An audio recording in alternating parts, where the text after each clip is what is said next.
Demək biz burada bir əlamətə görə, yalnız bir əlamətə görə heterozigot olan bozada dovşanları hansılardır desək, deməli böyüksə kiçiksə böyük A və 2 demək böyüksə böyük A kiçik A.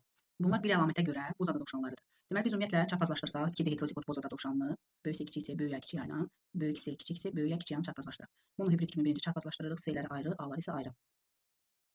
Buradan alınır böyüksə, 2 böyüksə, kiçiksə. A'lardan böyük A, 2 böyük A, kiçik A. Sonra bunların hər birini ayrılıqda çarpazlaşdırırıq.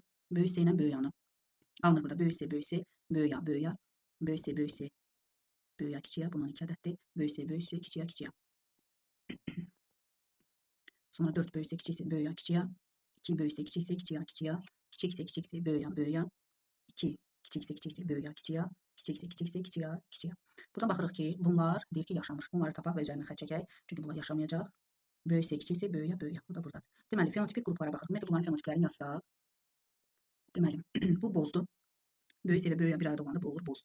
Böyük S'dir və kiçik A'dır. Demək ki, bu qaradır. Çünki böyük A geni olanda pigmentin yayılmasının qarşısını alır. Burada pigmenti yaymanın qarşısını alan gen yoxdur. Ona görə də bu qara olmuş olur. Bu bozdur. Bu yenə qara olmuş olur. Kiçik S isə deməli rəng pigmenti yoxdur. Bunların hamısı olacaq ağ. Demək, fenotipik nisbəti tapsaq, fenotip nisbəti deyəndə hər deyək ki, fərddən, hər fenotipdən neçə ədəddir demiş oluruq. O zaman fenotip bərabərdir. Bozdan neçə ədəddir? Bozdan, deməli, baxırıq ki, 5 ədəd bozdur. Sonra qara, 3 ədəd qaradır, 4 ədəd isə ağdır.